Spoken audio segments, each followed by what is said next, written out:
നമസ്കാരം. നമുക്കറിയാം ബഹിരാകാശത്തെ ഭാരമില്ലായ്മ എന്ന പ്രതിഭാസത്തെപ്പറ്റി.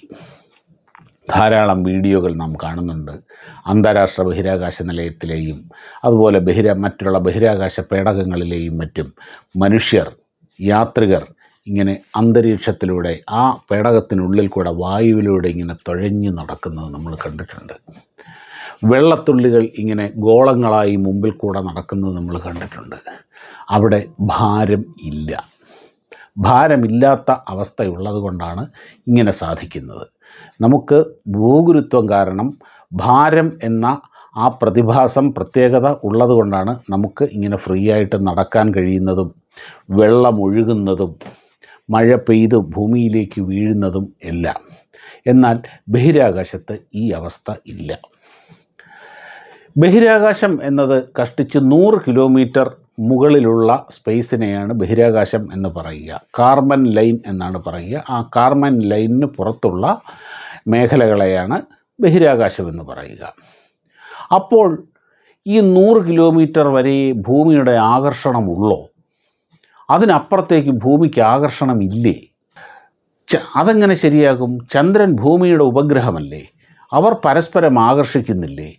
അപ്പോൾ ഭൂമിയുടെ ആകർഷണം ചന്ദ്രനിൽ വരെ ഉണ്ടെങ്കിൽ എന്തുകൊണ്ട് 100 കിലോമീറ്റർ അപ്പുറത്തുള്ള ഈ കാർബൺ ലൈനിനപ്പുറത്തേക്കില്ല?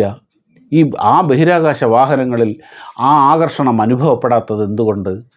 ആ ആകർഷണം അനുഭവപ്പെടുന്നുണ്ടായിരുന്നുവെങ്കിൽ തീർച്ചയായും അവിടെയും ഭാരം എന്ന അവസ്ഥ ഉണ്ടാകേണ്ടതല്ലേ? ഇതൊക്കെ സ്വാഭാവികമായ ചില സംശയങ്ങളാണ്. ശരിയാണ്, ഭൂമിയുടെ ആകർഷണ വലയം എന്ന് പറയുന്നത് ഈ 100 കിലോമീറ്റർ ഒന്നുമല്ല, അത് ലക്ഷക്കണക്കിന് കിലോമീറ്റർ വ്യാപിച്ച് കിടക്കുന്നത് തന്നെയാണ്. അപ്പോഴെന്തുകൊണ്ടാണ് ബഹിരാകാശ നിലയങ്ങളിൽ ഭാരമില്ലായ്മ എന്ന അവസ്ഥയുള്ളത്? അതിലേക്ക് വിശദമായി വരാം.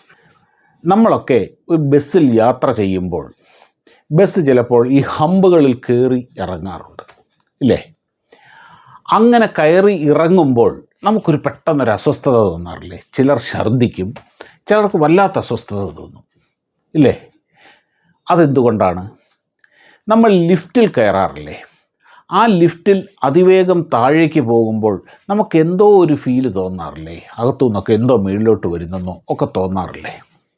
ഇതെന്തുകൊണ്ടാണ്?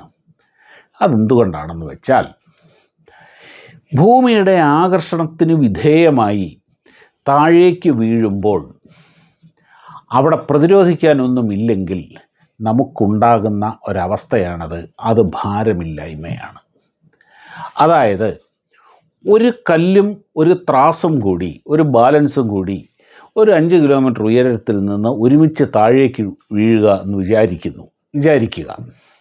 അപ്പോൾ ആ കല്ലിൻ്റെ ഭാരം അളന്നാൽ അത് 0 അതായത് വെട്ടിയിട്ട ചക്ക പോലെ താഴേക്ക് വീഴുന്ന ഒരു വസ്തുവിന് ഭാരമില്ല. കാരണം അത് പൂർണ്ണമായും ഈ ഭൂമിയുടെ ആകർഷണത്തിന് വിധേയമായിക്കൊണ്ടിരിക്കുകയാണ്. ഭാരം തോന്നുന്നത് ഈ ഭൂമിയുടെ ആകർഷണത്തെ പ്രതിരോധിക്കാൻ ശ്രമിക്കുമ്പോഴാണ് ഭാരം എന്ന അവസ്ഥയുണ്ടാകുന്നത്. ഭൂമിയുടെ സർഫസിൽ ഭൂമി നമ്മളെ ആകർഷിക്കുന്നുണ്ട്, എന്നാൽ ഭൂമിയുടെ സർഫസ്, ഉപരിതലം നമ്മെ പ്രതിരോധിച്ച് നിർത്തുന്നുമുണ്ട് മുകളിലേക്ക്.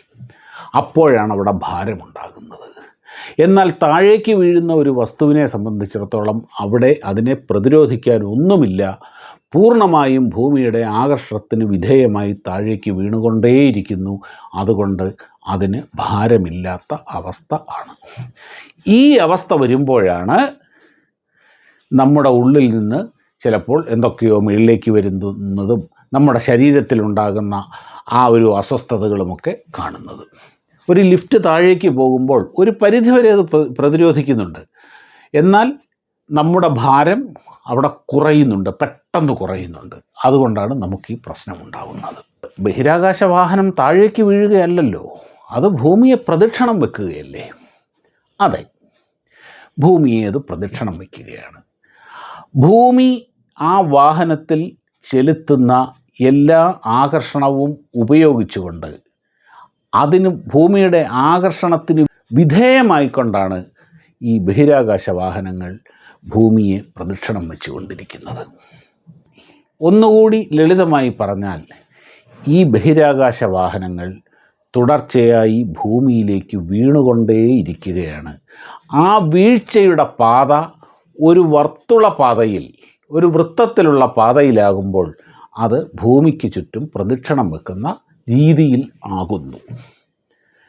അതുകൊണ്ട് തന്നെ തുടർച്ചയായി താഴേക്ക് വീണുകൊണ്ടിരിക്കുന്ന ഒരു വസ്തുവിലുണ്ടാകുന്ന അതേ എഫക്റ്റ് ഈ ഭൂമിയെ പ്രദക്ഷിണം ചെയ്യുന്ന ഒരു വസ്തുവിലും ഒരു വാഹനത്തിലും ആ വാഹനത്തിനുള്ളിലെ സാധനങ്ങൾക്കും അത് മനുഷ്യർക്കും എല്ലാം ഉണ്ടാകും. കുറച്ചുകൂടി ഞാൻ വിശദീകരിച്ച് പറയാം. ഭൂമിക്ക് ഒരു ഓർബിറ്റൽ വെലോസിറ്റി ഉണ്ട്. ഓർബിറ്റൽ വെലോസിറ്റി എന്ന് പറഞ്ഞാൽ ഏത് വസ്തുവും ഒരു ഉപഗ്രഹമായി മാറി ഭൂമിയെ ചുറ്റാൻ ആവശ്യമായ മിനിമം വേഗതയാണ് ഓർബിറ്റൽ വെലോസിറ്റി എന്ന് പറയുന്നത്. ഓർബിറ്റിൽ നിൽക്കാനുള്ള വെലോസിറ്റി, സ്പീഡ്, അത് ഏകദേശം സെക്കൻഡിൽ 8 കിലോമീറ്ററോളം വരും. ആ 8 കിലോമീറ്റർ വേഗതയിൽ ഒരു വസ്തുവിനെ ഈ അന്തരീക്ഷത്തിന് പുറത്തേക്ക് തള്ളിവിട്ടാൽ അത് ഭൂമിയുടെ ഉപഗ്രഹമായി മാറും. അത് ഭൂമിയെ വലം വയ്ക്കും. ഇത് ഭൂമിയുടെ അന്തരീക്ഷത്തിനകത്തും പറ്റില്ലേ എന്ന് ചോദിച്ചാൽ അത് പറ്റില്ല. കാരണം ഇവിടെ വായു അന്തരീക്ഷം എന്നൊരു പ്രതിഭാസമുണ്ട്. ഈ അന്തരീക്ഷം ഈ മുമ്പോട്ടുള്ള ഒരു വസ്തുവിൻ്റെ യാത്രയെ പ്രതിരോധിക്കും. അങ്ങനെ 8 കിലോമീറ്റർ വേഗതയിൽ നമ്മൾ വിട്ടാൽ പോലും അത് പെട്ടെന്ന് തന്നെ കുറഞ്ഞു വന്ന് ഭൂമിയിലേക്ക് വീഴും. ഭൂമിക്ക് അന്തരീക്ഷം എന്ന് പറയുന്നൊരു സാധനം ഇല്ലായിരുന്നു എന്നിരിക്കട്ടെ, ഈ ഓർബിറ്റൽ വെലോസിറ്റിയിൽ ഭൂമിക്ക് പാരലായി നാം ഒരു വസ്തുവിനെ വിക്ഷേപിച്ചാൽ, എറിഞ്ഞാൽ, നമ്മൾ ഭൂമിക്ക് പാരലായിട്ടൊരു കല്ലെറിയുന്നു അല്ലേ, ആ കല്ല് കുറേ ദൂരം പോയി താഴേക്ക് വീഴുന്നു. കുറച്ചുകൂടി ശക്തിയിൽ നമ്മൾ എറിയുന്നു, അത് കുറച്ചുകൂടി മുമ്പോട്ട് പോയി താഴെ വീഴും. വീണ്ടും അതിനേക്കാൾ ശക്തിയിൽ എറിയുന്നു, അത് വീണ്ടും കുറേ കൂടി മുമ്പോട്ട് പോകും. ഇങ്ങനെ എറിഞ്ഞ് സെക്കൻഡിൽ 8 കിലോമീറ്റർ എന്നൊരു വേഗത ആ കല്ലിന് നമുക്ക് കൊടുക്കാൻ സാധിക്കുമായിരുന്നു എങ്കിൽ അത് താഴെ വീഴാതെ ഈ കറങ്ങി ഇവിടെ തന്നെ വരും. അത് വീണ്ടും അങ്ങനെ കറങ്ങും. ഇത് എപ്പോഴാണ്? ഭൂമിക്ക് അന്തരീക്ഷം ഇല്ല എങ്കിൽ. അന്തരീക്ഷമുള്ള സ്ഥിതിക്ക് എന്തു പറ്റും? ഈ അന്തരീക്ഷ വായു, ഈ അന്തരീക്ഷം ഈ കല്ലിനെ പ്രതിരോധിക്കും, അതിൻ്റെ വേഗതയെ കുറയ്ക്കും. അങ്ങനെ ഓർബിറ്റൽ വെലോസിറ്റിയുടെ താഴെ വരുമ്പോൾ കുറച്ച് ദൂരം പോയി ഈ കല്ല് താഴെ വീഴും. അതുകൊണ്ടാണ് ഈ അന്തരീക്ഷമുള്ള സ്ഥലത്ത് ഇത് പറ്റാത്തത്, സാധിക്കാത്തത്. അതുകൊണ്ടാണ് അന്തരീക്ഷത്തിന് പുറത്തേക്ക് ഈ ഓർബിറ്റൽ വെലോസിറ്റിയിൽ ഉപഗ്രഹങ്ങളെ വിക്ഷേപിക്കുന്നത്. അങ്ങനെ വിക്ഷേപിച്ചാൽ അത് കൃത്യമായി ഈ ഭൂമിയുടെ ഉപഗ്രഹമായി മാറി ഭൂമിയെ ചുറ്റും. ചിലപ്പോൾ ചില സമയത്ത് ചില റോക്കറ്റുകൾ ഈ ഓർബിറ്റൽ വെലോസിറ്റി പ്രദാനം ചെയ്യുന്നതിൽ പരാജയപ്പെടും. സെക്കൻഡിൽ 8.5 കിലോമീറ്റർ എന്ന ഈ വേഗത ആ സമയത്ത് അതിന് അക്വയർ ചെയ്യാൻ സാധിച്ചില്ല എന്നുണ്ടെങ്കിൽ ഈ മുകളിലേക്ക് പോയ റോക്കറ്റും ഉപഗ്രഹവും അങ്ങനെ തന്നെ തലകുത്തി താഴേക്ക് വീഴും. അങ്ങനെയുള്ള ധാരാളം സംഭവങ്ങൾ ഉണ്ടായിട്ടുണ്ട്, പലയിടത്തും ഉണ്ടാകുന്നുണ്ട്. റോക്കറ്റൊക്കെ ചിലപ്പോൾ ഫെയിലിയർ ആകാറുണ്ട്. അതിൻ്റെ ഒരു പ്രധാന കാരണം ഇതാണ്.